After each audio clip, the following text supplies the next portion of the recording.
Communicate करने की हम कोशिश करें। किन बेसिक 10 चीजों का आप इस्तेमाल करेंगे ताकि आप इफेक्टिवली अपनी बात दूसरे तक पहुंचाएंगे, चाहे वो आपका स्टूडेंट हो या चाहे आपका कलीग हो, चाहे आपके रिलेटिव्स हो। किन बेसिक रूल्स को दिमाग में रखकर आप अपनी कम्युनिकेशन को इफेक्टिव बना सकते हैं। ठीक है, इसमें कुछ बेसिक सी चीजें मैं आपको बोलूंगा इंशाल्लाह, ताकि आपको ये आसान भी लगे। आसान तो है ही, ये मुश्किल इसमें कुछ भी नहीं है तो, लेकिन कुछ ट्रिकी सी चीजें हैं और आपको पता भी होनी चाहिए। जब आपको पता होगी तो आपकी पता होने की वजह से एक वाइड रेंज तक ये चीज पहुंच सकती है। सबसे पहले जिस वक्त आप क्लासरूम में आप एंटर होंगे, उस वक्त आपकी ऑडियंस आपके स्टूडेंट है, तो इफेक्टिव कम्युनिकेशन का जो पहला रूल माना जाता है, जितना भी लिटरेचर अभी तक कम्युनिकेशन पर लिखा गया या जो लोग अच्छे कम्युनिकेशन स्ट्रेटजिस्ट हैं, उनका ये मानना है कि पहली चीज जिसको सबसे पहले आप कंसीडर करें while communicating to your audience, that is know your audience। आप अपनी ऑडियंस के बारे में पता लगाइए कि आपकी ऑडियंस क्या है। जिस तरह, पर यहां तो नहीं क्योंकि स्कूल के बारे में मुझे पता है, मैं यहाँ पढ़ चुका या हमें पढ़ा चुका, तो इसके बारे में तो हमको पता। लेकिन जब आप यहां से निकलकर किसी दूसरी जगह पर जाएंगे जो एक अननोन जगह पर हो, जहां पर आपको पहली बार एज अ गेस्ट स्पीकर आपको बुलाया गया हो, तो ये बहुत एक हेल्दी मैनर माना जाता है जब आप उस जगह पहले वन बाय वन हम इन सारी चीजों को जानने की हम कोशिश करेंगे कि लेवल ऑफ एजुकेशन, ये तो आपको पता है कितने तालीम याफ्ता आपकी ऑडियंस है। ऑडियंस को उर्दू में क्या बोलते हैं? सामीन, मतलब जो आपको सुन रहे हैं। ठीक है, जो आपको देख रहे हैं नाजरीन।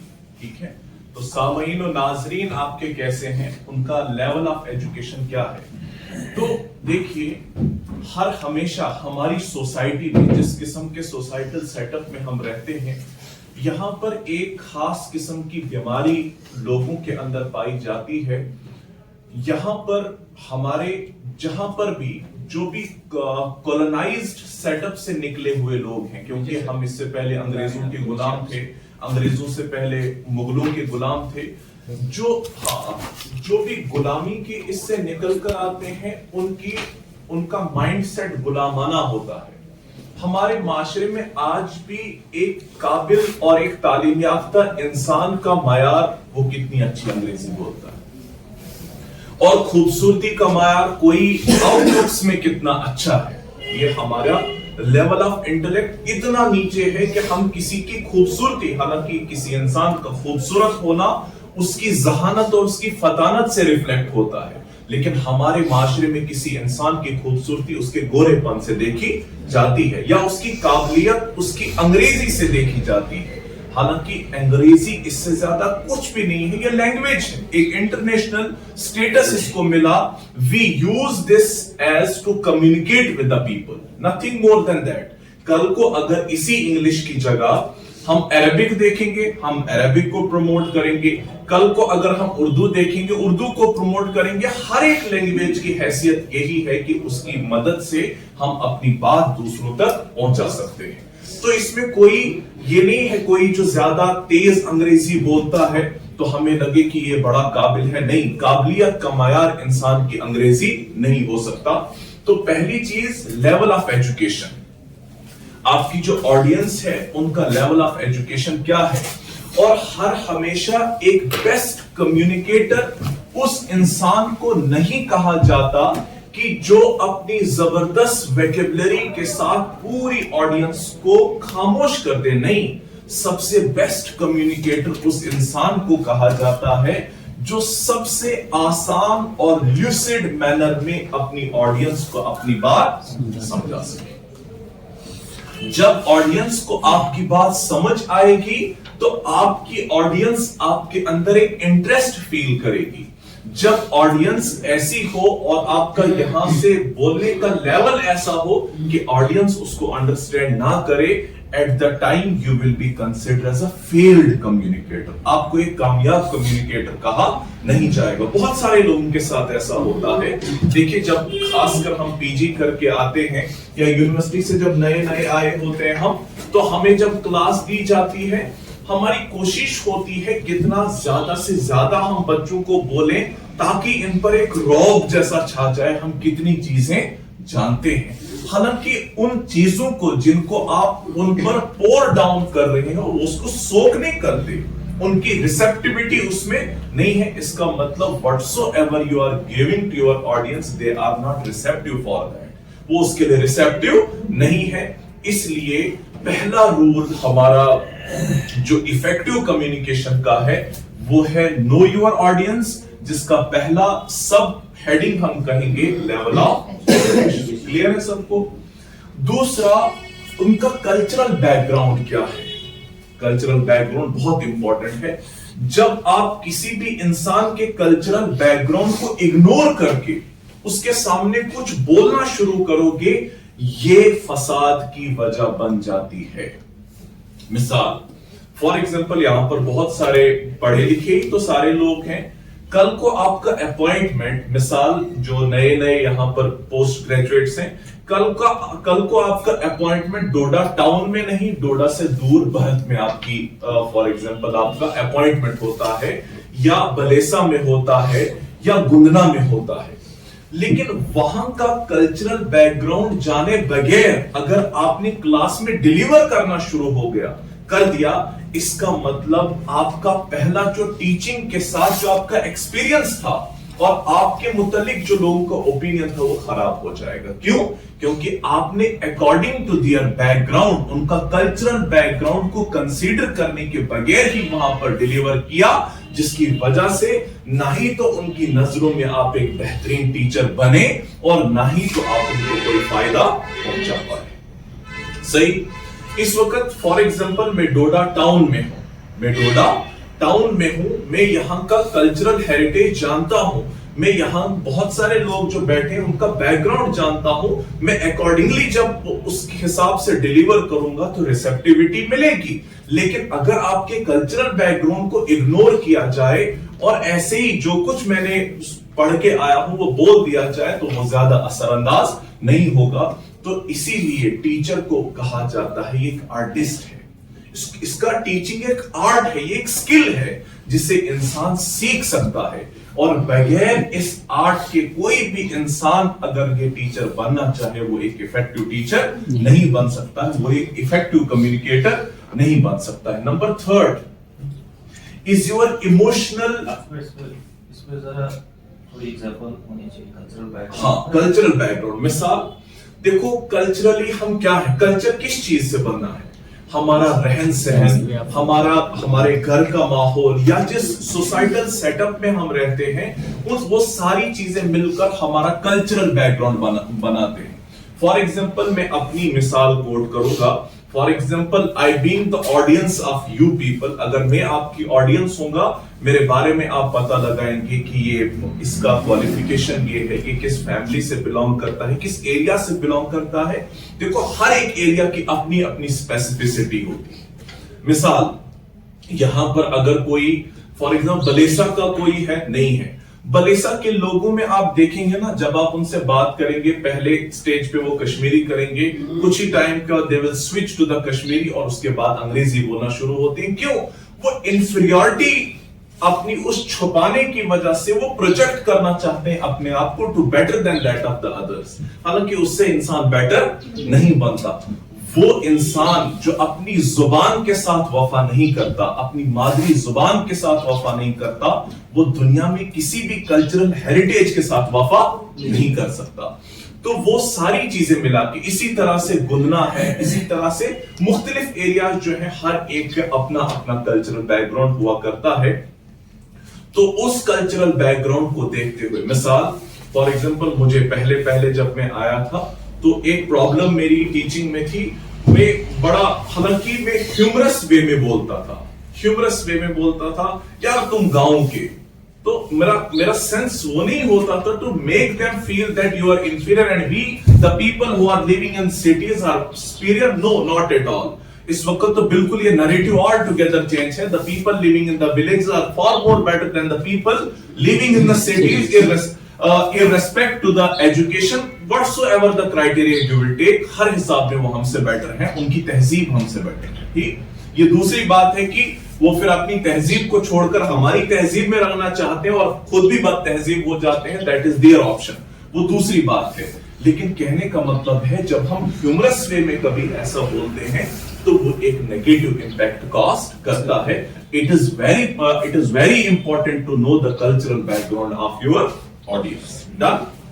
अभी तो फिलहाल यहीं पर है, जब मैं कश्मीर भी जाता हूं या किसी भी जगह पर तो मैं पता लगाने की कोशिश करता हूं किस तरह की ऑडियंस है। ठीक है, फॉर एग्जांपल कश्मीर में आपने देखा होगा most of the Kashmiri they don't have a good English accent, not for all, कुछ एक फ्रैक्शन है वो तो ऐसी अंग्रेजी बोलेंगे, वैसे अंग्रेज भी नहीं बोल सकते, लेकिन कुछ ऐसे मोस्ट ऑफ द मतलब पॉपुलेशन जो है वो ऐसी अंग्रेजी आपको थोड़ा आपको ह्यूमरस सेंस उसमें लगेगा, है ना।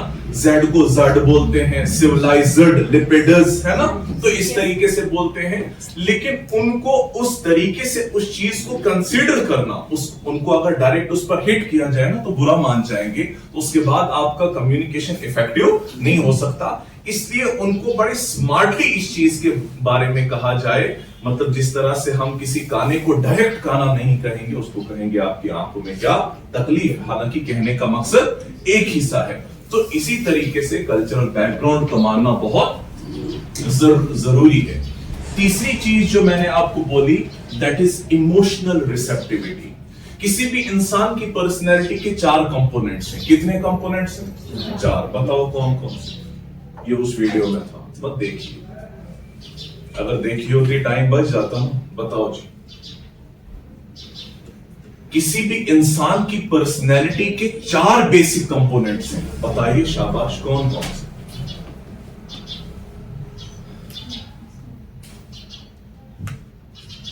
चार क्वोशंट्स जिनको आप बोलते हैं, शाबाश। नंबर 1 आपका फिजिकल क्वोशंट, नंबर 2 आपका इंटेलेक्चुअल क्वोशंट, नंबर 3 आपका इमोशनल क्वोशंट, नंबर 4 आपका स्पिरिचुअल क्वोशंट। लिख के रखो, मुझे मैम कॉपी नहीं है, एक पेज कल को गिर जाएगा कहीं तो चलो कोई बात नहीं। क्या मैंने बोला? Number 1 physical quotient, number 2 intellectual quotient, number 3 emotional quotient, number 4 spiritual quotient. अब देखो, अब बाकियों को मैं टच नहीं करूंगा, ये अपने आप में अलग-अलग एक लेक्चर्स है, मैं छोड़ रहा हूं उनको। मैं बात करूंगा इस वक्त इमोशनल रिसेप्टिविटी की।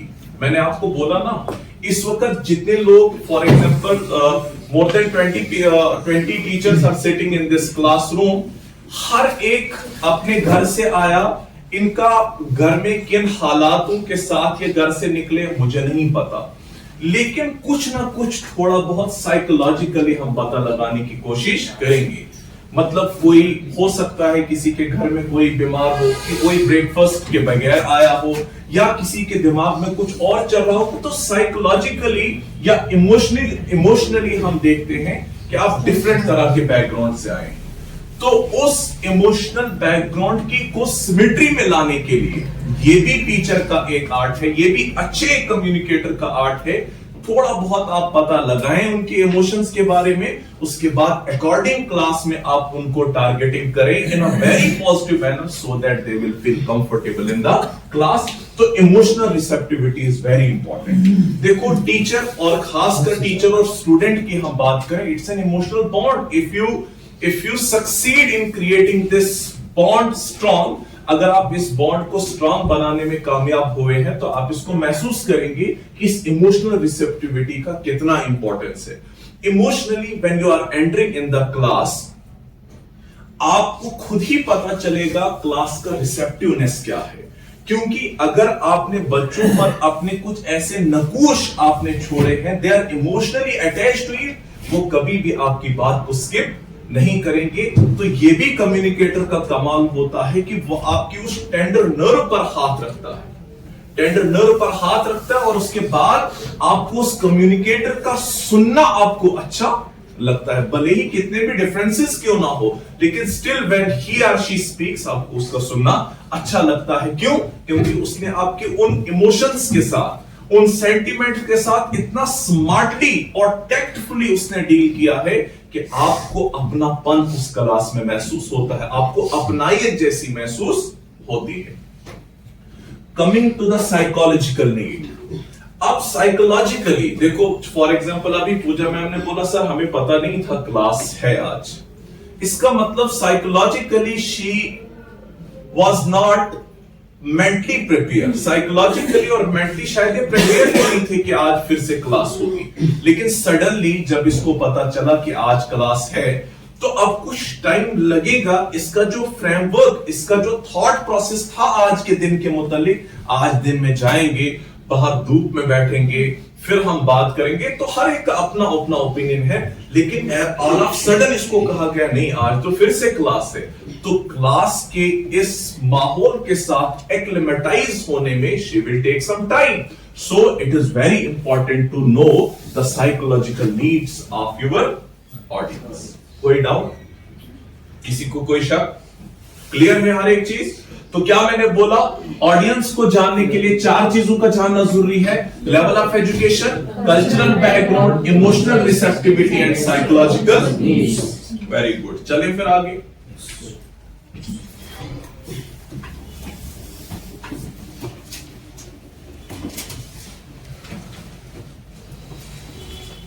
अच्छा, इससे पहले कि हम आगे बढ़े, कम्युनिकेशन में 3 वेज आर वेरी इंपॉर्टेंट। इसको मैं यहां पर लिखता हूं।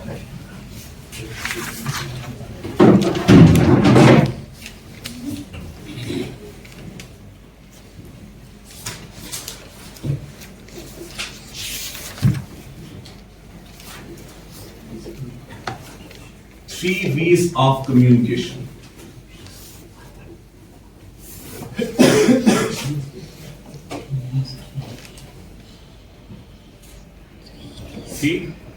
Three V's of communication. 10th तक तो सबने साइंस पढ़ी है 10th तक सबने साइंस पढ़ी है ना। सेल साइकिल, शीतल मैम आपका नाम क्या है? सेल साइकिल पढ़ा है ना? हाँ, कुछ याद है? बताओ कौन कौन सी स्टेजेस हैं उसमें सेल साइकिल में? शाबाश, इसमें भी ऐसा ही कुछ है, इसीलिए पूछा ना। कहां से प्रोफेज? वो सेल साइकिल की स्टेज में जर्नल सेल साइकिल की बात कर रहा है। शाबाश।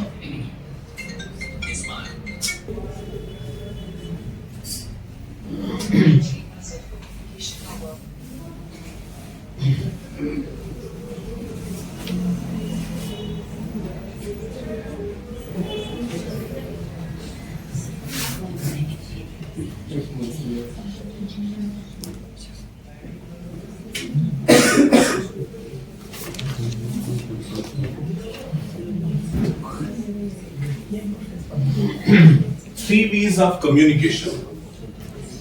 सबसे पहले जो मैं बोल रहा हूं इसको क्या बोलते हैं? जो मैं बोल रहा हूं इसको क्या बोलते हैं? शाबाश, वर्बल। किसने बोला है? शाबाश, वर्बल बोलते हैं। जो मैं बोल रहा हूं ना मुंह से, वर्बल।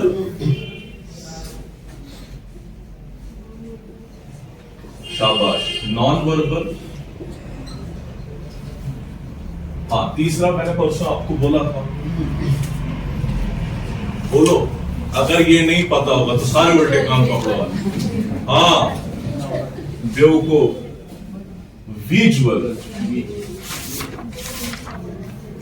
ठीक है, ये हमने परसों ही पढ़ा था ना, कुछ याद आ रहा है? वर्बल, नॉन वर्बल और विजुअल, है ना। इनको बोलते हैं 3 V's ऑफ कम्युनिकेशन। क्या बोलते हैं इनको? 3 V's ऑफ कम्युनिकेशन।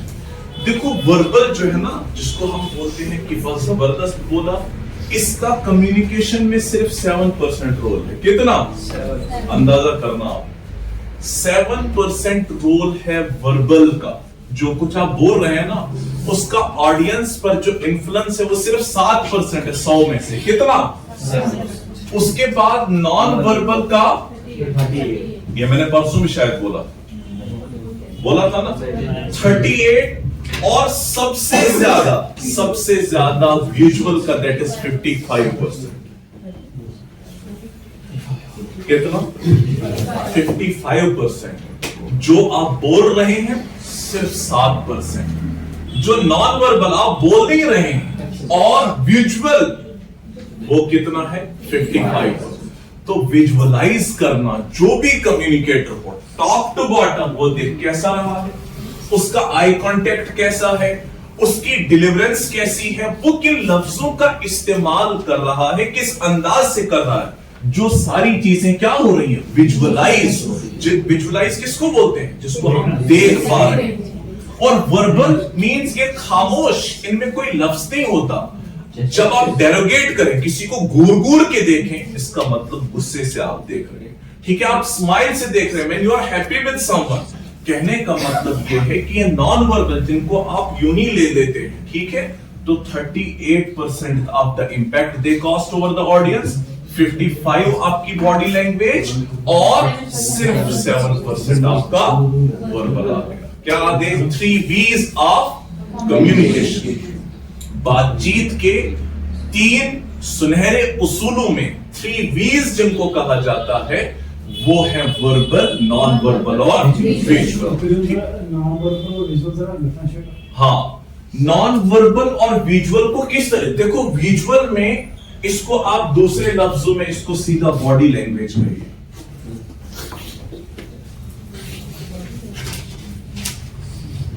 ठीक है? विजुअल को आप बॉडी लैंग्वेज कहिए कि यानी कि जब आप खड़े हुए, आपके हाथ, आपका हर एक हिस्सा जिसका आप इस्तेमाल कर रहे हैं, तो उनको आप किस तरीके से यूटिलाइज कर रहे हैं? क्या राइट जगह पर आप राइट एक्शन दे रहे हैं या नहीं दे रहे हैं? फॉर एग्जाम्पल इस वक्त मैं ऐसे कर रहा हूं, ये गिव है ना? ये गिव है। मैंने कितने बोले थे? 3, एक शो, एक गिव और तीसरा chop. When you are negating something means you are showing the chop moment, ठीक है? जब आप प्रेजेंट कर रहे हैं जो कोई चीज, वो शो है, और जब आप कोई चीज दे रहे हैं वो गिव एक्शन है, ठीक है? तो it is all about body language, it is all about body language. और अब आपका जो नॉन वर्बल है, नॉन वर्बल के दौरान मेरे जो भी वर्ड्स जो मैं बोल रहा हूं, यानी कि वर्बल के दौरान व्हाटसोएवर आई एम स्पीकिंग, क्या वो words as per my facial expression उसके साथ मैच कर रहे हैं या नहीं कर रहे हैं? मैच कर रहे हैं या नहीं कर रहे? तो अगर कोई सॉफ्ट बात है, क्या मैं उस वर्ड को सॉफ्टली बोल रहा हूं या नहीं बोल रहा? अगर कोई एग्रेसिव वर्ड है, क्या उसमें मैं एग्रेशन शो कर रहा हूं कि नहीं कर रहा हूं? तो वो सारी चीजें कंसिडर होती हैं किसमें? नॉन वर्बल में, ठीक है? यानी कि जहां पर आपके एक्सप्रेशन, आपके वर्बल जो आपका फ्रेमवर्क है उसको सपोर्ट कर रहे हैं, तभी कहा गया है कि इसको 38% और इसका क्या? सिर्फ 7%, ठीक है?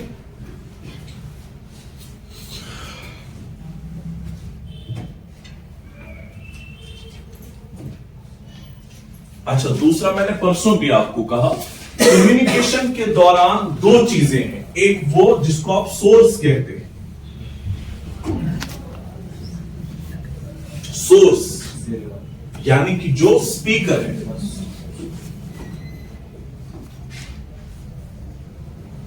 स्पीकर, ठीक है ना?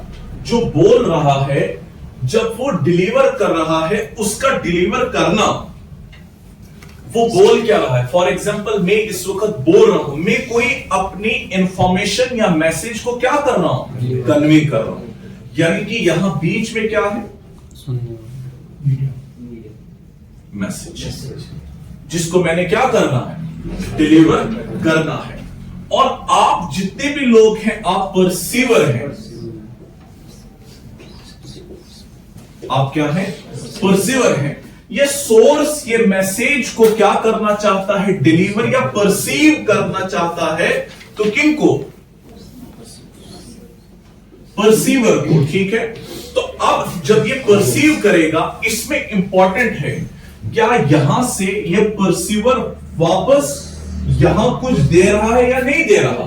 देखो, ये भी बहुत इंपॉर्टेंट है। ऑलवेज हमारा जो मिजाज है, हमारी सोसाइटी में जो ज्यादातर मिजाज है, यहां पर एक्टिव लिसनिंग नहीं होती। देखो, लिसन का मतलब क्या होता है और हियर का मतलब क्या होता है, फर्क क्या है दोनों? लिसन में आपको लिसन जो होता है, जो रिकॉर्ड होता है, उसको सुनते हैं। और हियर, लिसनिंग हो गया इफेक्टिव और हियरिंग हो गया सुनना। इफेक्टिव सुनना और सुनना। एक होता है रिएक्ट, एक होता है रिस्पॉन्ड। फर्क, रिएक्ट एंड रिस्पॉन्ड। एक्ट में एक्शन कर रहा होगा, मारता अपने होगा, तक ही रखेगा रिस्पॉन्ड रिस्पॉन्ड का होगा जवाब मुंह से। सुनिए, ये बहुत टेक्निकल चीज है, इसको समझना। ये मैं बोलूंगा ना, इधर बहुत कम लोगों को ये पता होगा। It is very important to understand. जब भी आप कोई चीज लिसन और हियर में मैं आपको फर्क बता रहा हूं, और दूसरा फर्क मैं आपको बताऊंगा रिस्पॉन्ड और रिएक्ट, है ना। देखो, पहले लिसन और हियर में, अभी आप यहां पर बैठे हैं, बाहर से गाड़ियां चल रही हैं, इसको आप रोक नहीं सकते इस शोर को। यानी कि ये आपके कानों की कैपेबिलिटी है to perceive the sound. Each and every type of the sound आप परसीव कर रहे थे, है ना, क्योंकि अल्लाह ताला ने इसको बनाया फोनो रिसेप्टर। क्या बोलते हैं इसको?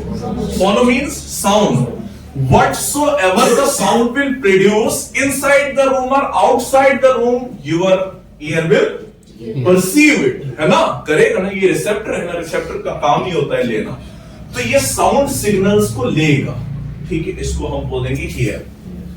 लेकिन यहां पर इस वक्त इस क्लास में मैं यहां पर खड़ा हूं, आप मेरे सामने हैं, मैं डेमोन्स्ट्रेट कर रहा हूं गोल्डन रूल्स ऑफ कम्युनिकेशन। इसको आप इंटेंशनली सुन रहे हैं और सुनने के साथ इसको इंटरप्रेट कर रहे हैं अपने दिमाग में। हालांकि बाहर से गाड़ियां गई ना, अभी पूछेंगे पूजा मैम को, मैम बाहर से मोटरसाइकिल गया या गाड़ी गई, आपको नहीं ना पता, आवाज आई, लेकिन she can not differentiate whether the motorcycle or a car passes from the near by road. ये मत बोल सकती, क्यों?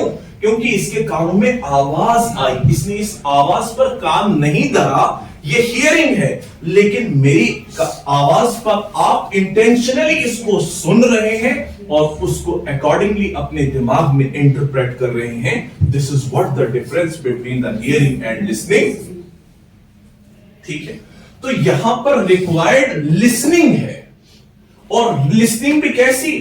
Active listening. एक होती है पैसिव लिसनिंग, खामोश, जैसे कब्रिस्तान में खामोशी होती है ना, वहां पर कोई जाता है फातिहा पढ़ने, उधर से बोलते हैं कुछ। गया है कोई कब्रिस्तान में आज तक?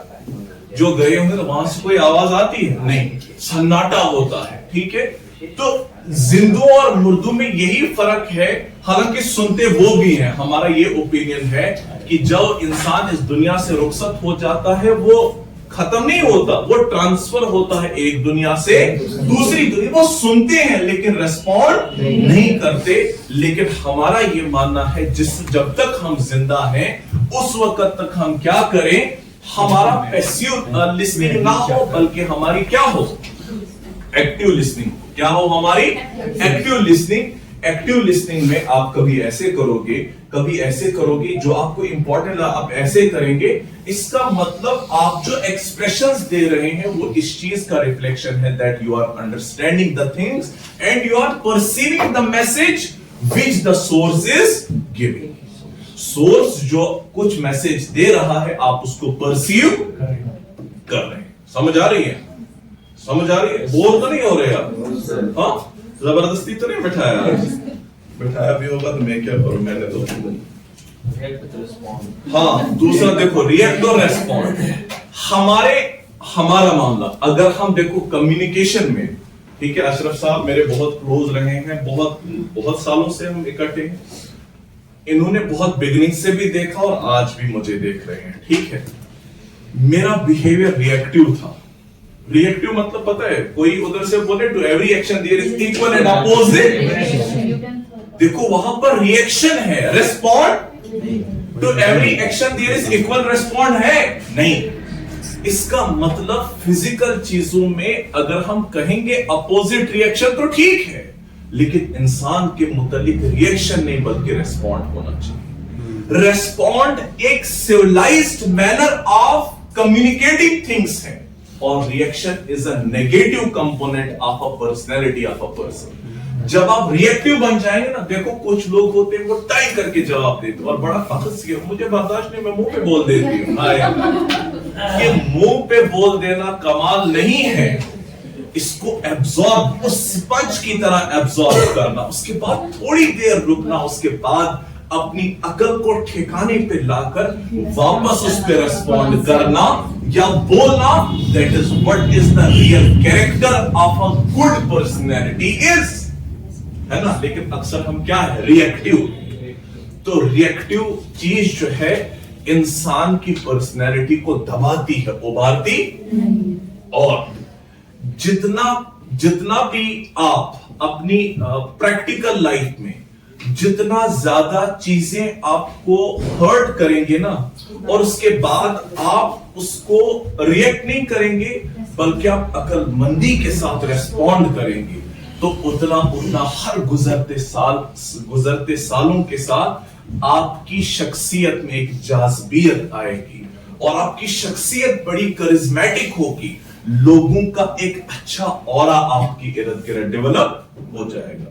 वरना अपने जैसे ही लोग मिलते हैं, अपने जैसे ही लोग मिलते हैं ना, मतलब कि गैलिप ऑर्गेनाइजेशन बोलती है, फिर उनका अपना ही व्हाट्सएप ग्रुप भी होता है, ठीक है, उनको रीले भी वैसी ही चलती हैं, है ना। तो ये इंसान की फितरत है। It is up to you कि आप अपने आप को क्या बनाना चाहते हैं। क्या आप एक अट्रैक्टिव पर्सनैलिटी के तौर पर अपने आप को प्रेजेंट करना चाहते हैं।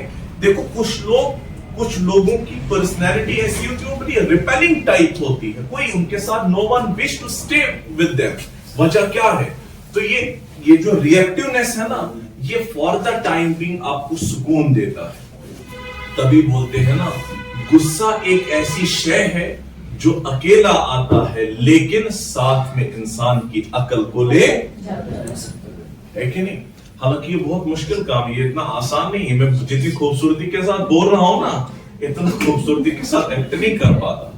ये भी प्रैक्टिकल, इस पर बहुत मेहनत लगती है, बहुत ज्यादा मेहनत लगती है, बहुत ज्यादा मेहनत लगती है, तभी जाकर इंसान फिर उस शख्सियत का मालिक बन जाता है। तो ये डिफरेंस आपको पता होना चाहिए, रिएक्ट करना और स्कूल में भी आप रिएक्टिव नहीं रहेंगे। स्कूल में हमेशा रेस्पॉन्सिव रहना जरूरी है, इसके मुकाबले कि आप रिएक्टिव होकर क्या इंसान अपना ही नुकसान करता है ना। चाहे वो आपने चाहे गलत भी बोले कोई, गलत भी बोले, लेकिन उसके बावजूद भी रिएक्ट नहीं, रेस्पॉन्ड करना है। देखो, आपका रिएक्ट होने से उस अगले इंसान को अपनी गलती का एहसास नहीं होगा, लेकिन जब उसको वो गुस्से का जुनून उतर जाएगा, उसके बाद बड़े अदब से आप उसे कहेंगे कि आपका जो तर्ज कलाम था ये कोई बेहतर या आपकी शख्सियत के शाया निशान नहीं है, तो दोबारा वो इंसान वो बदतमीजी नहीं करेगा। ठीक है ना। तो इसलिए कोशिश हमारी ये होनी चाहिए कि हम रेस्पॉन्सिव रहें, ना कि हम रिएक्टिव रहें। तो रिएक्टिव रहकर इंसान खुद का बहुत नुकसान करता है। किसी को पूछा गुस्सा क्या है, कहा गुस्सा जो है वो दूसरे की गलती की सजा खुद को देना। देते हैं हम, देते हैं, तो बस नहीं देनी चाहिए आज के बाद। क्यों मानते हैं, गलती किसी ने की उस पर गुस्सा करेंगे, तो गुस्सा करके तो आप ही के दिमाग के वो ढल जाते हैं ना।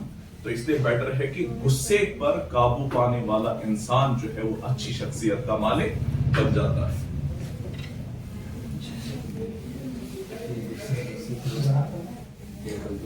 अच्छा,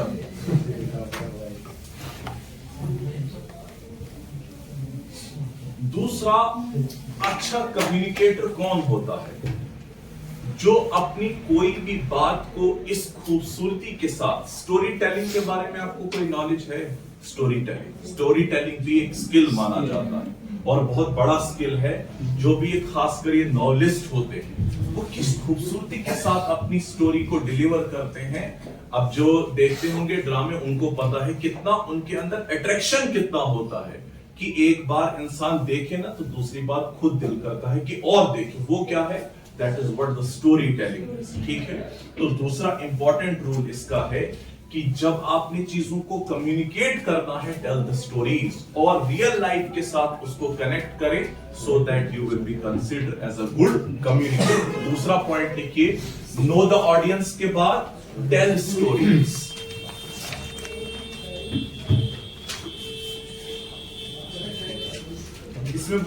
इसमें भी 3 चीजें हैं, लिखो। Number 1, paint word pictures. Number 2, express emotions. Number 3, illustrate or prove a point. हाँ, सेकंड आप लिखो express emotion और तीसरा illustrate or prove a point. जब आप किसी के सामने भी किसी भी चीज को साबित करेंगे ना, तो उसकी नजरों में आपकी ऑथेंटिसिटी बढ़ जाएगी। वो बोले अच्छा ये तो बिल्कुल आपने साबित कर दिखाया, और दलील से साबित करना, जबरदस्ती नहीं।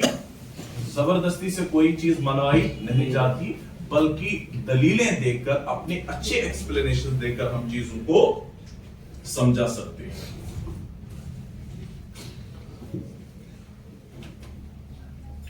एक कम्युनिकेशन में एक शॉर्ट फॉर्म है, पहले लिखो। इसको कहते हैं keep it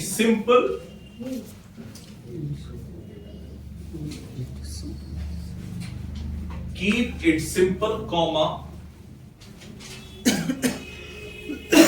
stupid, STUPID, bracket में लिखना, and short, SHORT। Keep it simple, stupid and short, ठीक है। इसको हम बोलते हैं, इसको शॉर्ट लैंग्वेज में कीप इट सिंपल शॉर्ट किस, ठीक है। Keep it simple short. जब कभी भी हम कोई भी बात करें, वो एक तो मीनिंगफुल हो, जब, और बात भी तब की जाए जब जरूरत हो। बगैर जरूरत के कभी भी क्लास में जब आप बगैर जरूरत के बात करेंगे ना, उससे इंसान की शख्सियत का एक नेगेटिव इफेक्ट पड़ता है। तब बोले जब, और खासकर कुछ टीचर्स, हमने भी एक प्रैक्टिस कभी बहुत सारे इनमें देखी है, कि हम समझते हैं कि बच्चे के साथ जितना हम फ्रेंडली हो जाएंगे तो इतना ही ज्यादा अच्छा है, और हमें कहें कि नहीं वो टीचर बड़ा फ्रेंडली है, वो हमारे साथ नहीं। स्टूडेंट को अल्लाह ने बाय डिफॉल्ट सेल्फिश बनाया है। एक स्पेसिफिक पीरियड ऑफ टाइम के लिए आपको बहुत कुछ करेगा, लेकिन वो भूल जाता है with the passage of time.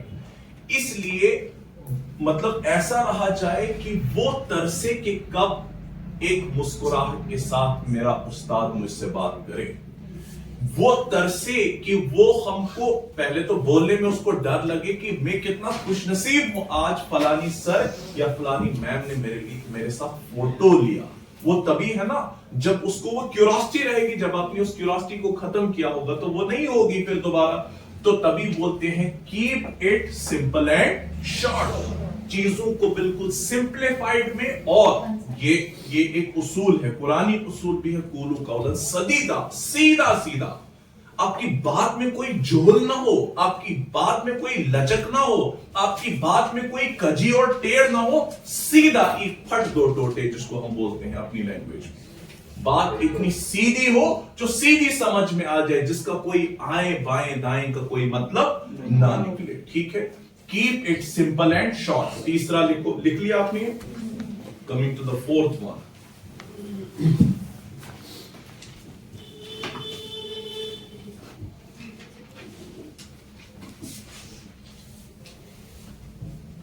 Number 4, body language and appearance.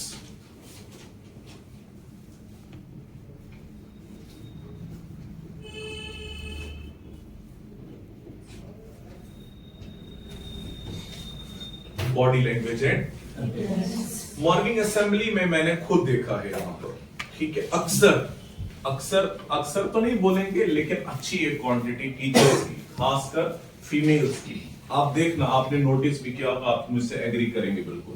आपका ज्यादा पोजीशन ये वाला होता है असेंबली में ना, मतलब बहुत सारे टीचर्स को मैंने देखा तो ऐसे जब धूप भी होती है ना तो इंसान ऐसे रहता है। देखो ये वाली, your legs are crossed and your arms are like this, ठीक है, जब भी आप इससे रहेंगे, जिनको पता है, जो इसके बारे में पढ़े हों या किसी अच्छी जगह पर अगर आप इस स्टैंडिंग के साथ आएंगे, इसको लिख के रखना। इसको बोलते हैं डिफेंसिव स्टैंडिंग पोजीशन। याद रखना, ऐसे ऐसे ऐसे और ये आपकी टांगे क्रॉस, इसको बोलते हैं डिफेंसिव स्टैंडिंग पोजीशन। और जब दो आप बात कर रहे हो, मिसाल फॉर एग्जांपल अल्ताफ सर और शुएब सर हैं, अगर आप इसी पोजीशन के साथ आपस में बात भी करते हैं, मैंने बहुतों को देखा ऐसे बात करते, बैठेंगे ना ऐसे रहेंगे, ठीक है, तो इस वाली बातचीत को या इस वाली बॉडी लैंग्वेज को, इसको बोलते हैं closed body and closed attitude. Closed body and, जब इस पोजीशन के साथ दो लोग आपस में बात करेंगे, ये closed position and closed body attitude. लेकिन अगर आप ऐसे खड़े हो जाएंगे, ऐसे आप बात कर रहे हो कि कल हम उधर गए थे, फिर स्कूल में हमने ये देखा, मतलब इसको बोलते हैं open body with open attitude. लिखो ओपन बॉडी एंड ओपन, तो आपको बेटर कौन सा लगा? ओपन बॉडी ओपन एटीट्यूड, ठीक है।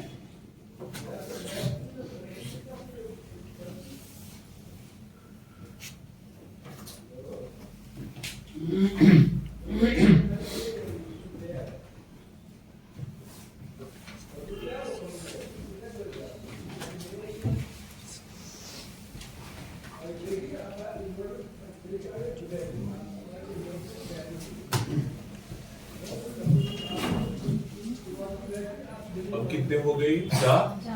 लिखो 5वां। सर अगर आप कुछ नहीं कर रहे हो, खड़े रहना हो सिर्फ, तो हाँ, अब कैसे रहना, किस पोजीशन में रहना पड़ेगा? ये डिपेंड करता है आप खड़े कहां पर। देखो आप घर में हम रहते थे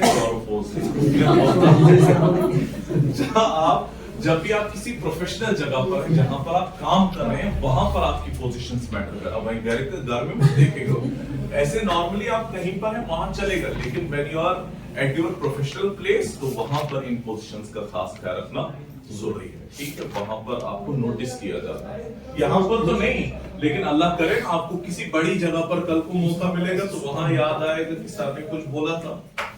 अच्छा, चौथा, द मोस्ट इंपॉर्टेंट इसको कहूंगा, वो आप लिखिए vary your delivery. Vary your delivery,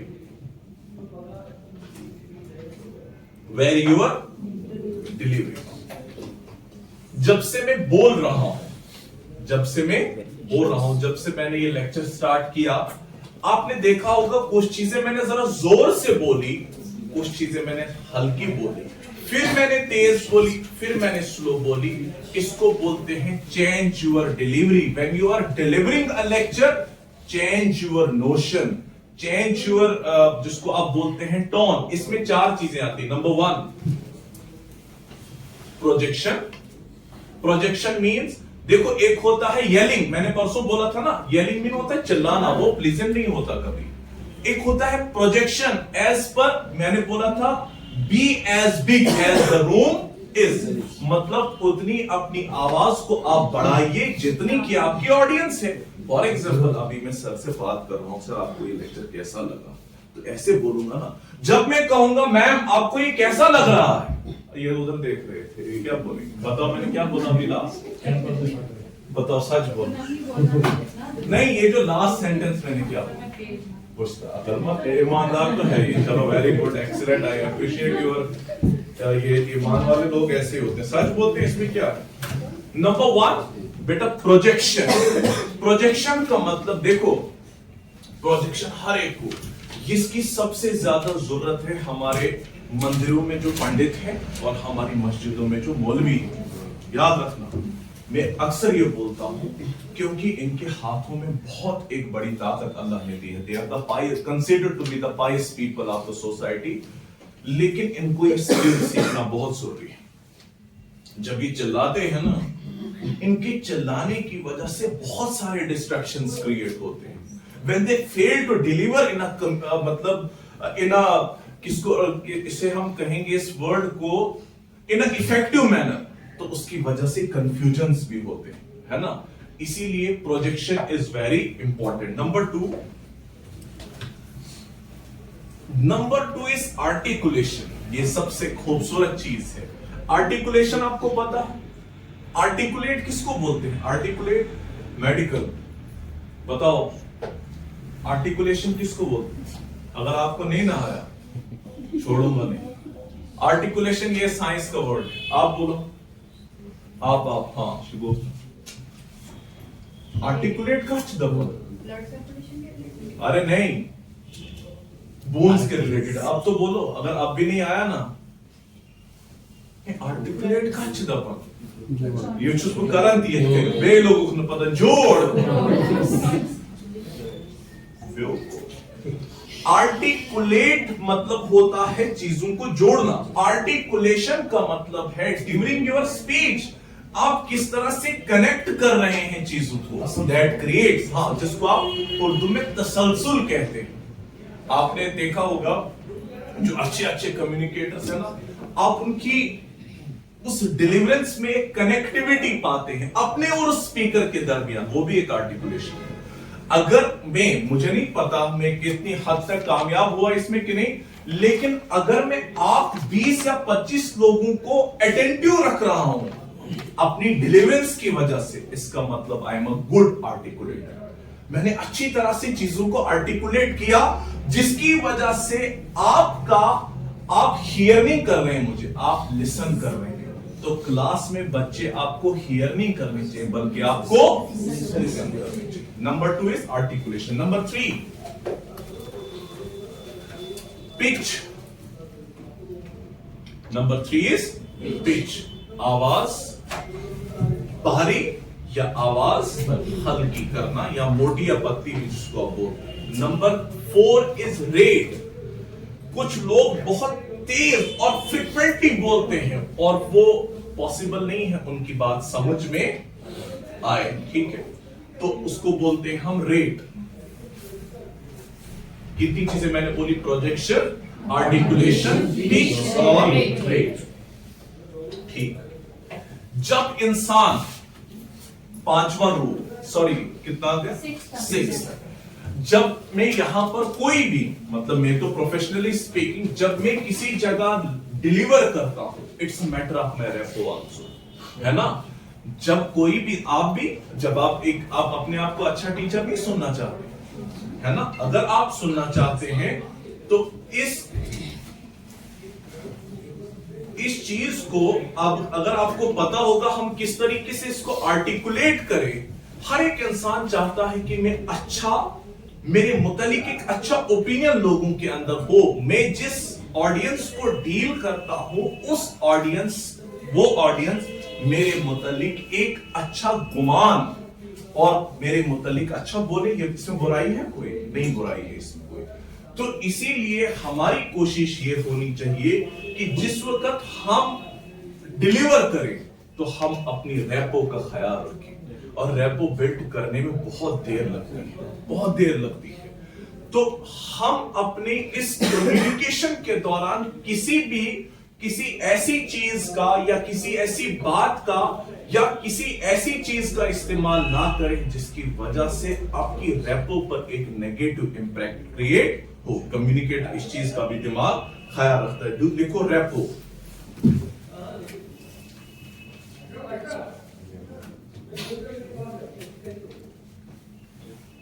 ठीक है, रेपो बिल्डिंग आप लिख सकते हो।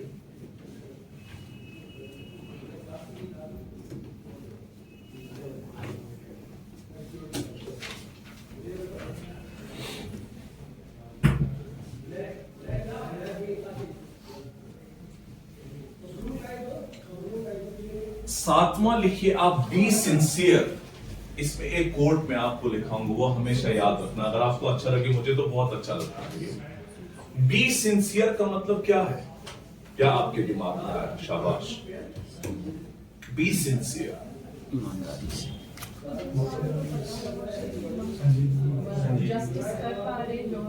वेरी गुड, आप बहुत नजदीक पहुंचे, सही बोला। और कोई? What is sincere in connection to this communication? ईमानदारी। संजीदगी तो वर्ड इसका ठीक ही है, लेकिन क्या मतलब what sincere means with respect to this communication? क्या मतलब, कैसे हम सिंसियर रहें कम्युनिकेशन के दौरान, क्या मतलब है इसका? सिर्फ बोलना नहीं, खुद भी उसको प्रैक्टिस करना होना चाहिए। हाँ ये भी ठीक है, वेरी गुड। और शाबाश, इसमें एक कोट आप लिखो, मैं लिखा रहा हूं। इसको लिखा है अलेक्जेंडर गैज ने, GRAGG, ग्रेज, अलेक्जेंडर ग्रेज। ये कहते हैं, लिखो आप, there are three things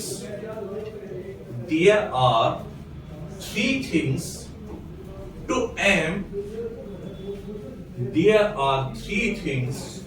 aim at in public speaking. There are three things to aim at in public speaking. Semicolon डालिए।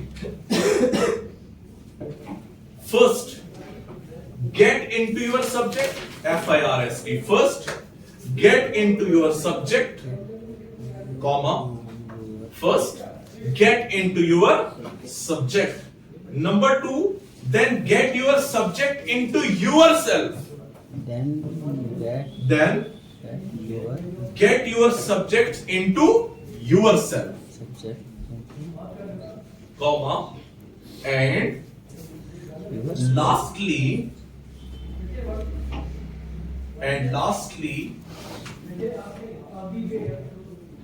to get your subject into the heart of your audience, and to get your subject into the heart of your audience. इसका मतलब क्या है, सुनिए। सबसे पहली चीज, जो बात आप कह रहे हैं उस बात पर आपको कमांड हो, मतलब पता चलना चाहिए। मिसाल फॉर एग्जांपल, मैं कम्युनिकेशन पढ़ाने आया हूं, सबसे पहला जब मैं खुद बोल रहा हूं आपको लगना चाहिए कि इसके अंदर इस चीज का कुछ न कुछ मवाद मौजूद है। सबसे पहले आपके अंदर वो चीज रिफ्लेक्ट होनी चाहिए। गेट इनटू योर सब्जेक्ट, आप अपनी सब्जेक्ट की कमांड शो करें, ठीक। दूसरा, then get your subject into yourself, यानी कि आपका अपना आप उसको रिफ्लेक्ट करना चाहिए, और उसके बाद अपनी ऑडियंस के दिलों में जब वो सरायत कर जाए, at that time you will be considered as a effective communicator. Effective कितने आ गए? 7, 8।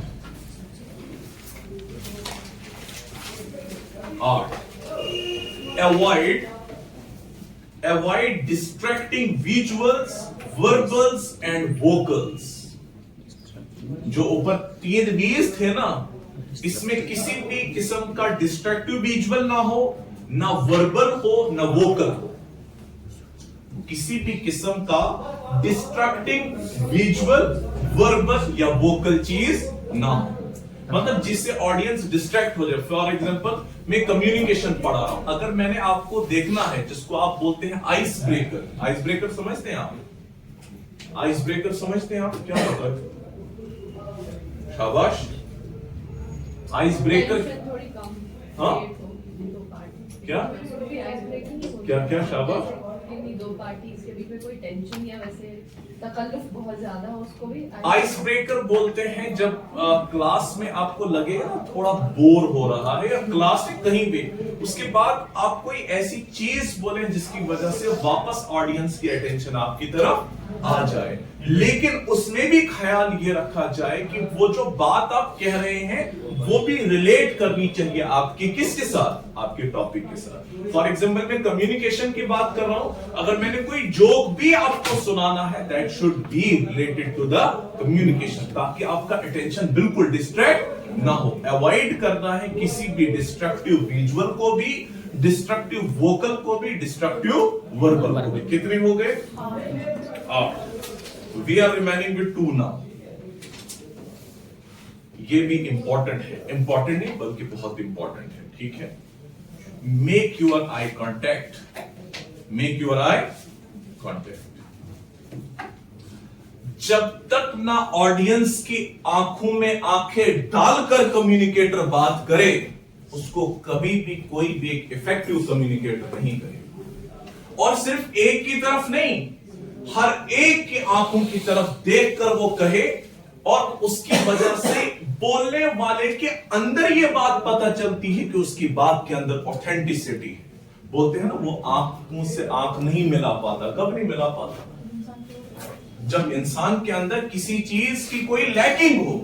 तो जब भी इंसान डिलीवर करे ना, तो ऐसे डिलीवर करे कि इंसान चीते की तरह दूसरे की आंखों में झांक कर कहे कि जो कुछ मैं बोल रहा हूं, आई एम 100% ऑथेंटिक हो रहा है। जिसको आप अथॉरिटेटिव कमांड बोलते हैं या अथॉरिटेटिव स्किल ऑफ कम्युनिकेशन बोलते हैं। You should be the authority over your communication. ठीक हो गया eye contact. Last but not the least. अब इसके बाद ये होना है ना, तभी मैंने इसको लास्ट पे रखा है। ना लास्ट इज बी प्रिपेयर्ड, और इसके नीचे लिखना है practice practice and practice. Be prepared के नीचे क्या लिखेंगे आप? Practice practice and practice.